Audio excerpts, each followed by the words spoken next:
soir, je vais profiter de cette superbe soirée à la piscine de Nanterre pour vous présenter un magnifique remorqueur du Rhin, le Wart am Rhein, réalisé par Pierre.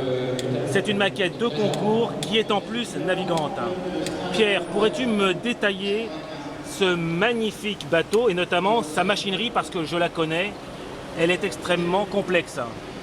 C'est un bateau qui est très petit, difficile d'accès, mais qui se démonte de toutes parts. Par exemple ici, on aperçoit le réservoir de gaz avec le régulateur de gaz ici.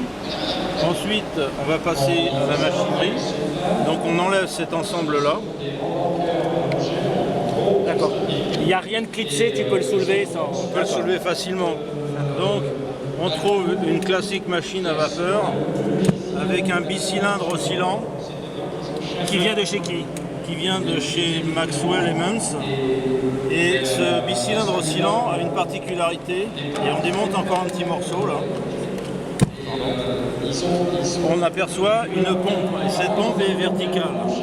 D'accord. Donc En continuant de démonter, on accède à la partie radio, qui doit être petite ici, avec un bloc fil ou un bloc AQ.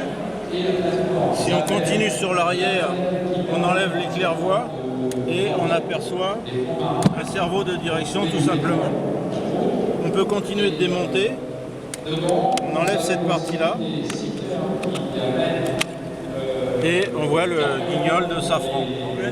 Pour revenir à la machine... Alors juste pour conclure aussi sur la partie poupe, nous avons une quadripale, non pardon, une tripale, une quadripale, pardon, de quel diamètre? Je ne sais pas comme ça. Elle fait au moins, ouais, elle doit faire 45 mm. Ah non, je dirais presque, c'est une 50, c'est peut-être la 275. Enfin en tout cas c'est une magnifique quadripale, prop shop. D'accord.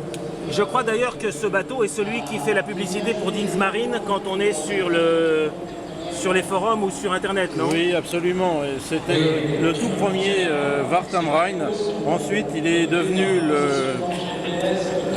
le bateau hollandais, le Peter Boele, qui a une esthétique assez discutable. Oui, parce que je crois... Est-ce que tu peux remettre la cabine et la partie... Voilà. Parce qu'en fait, je crois qu'ils ont rajouté une partie cabine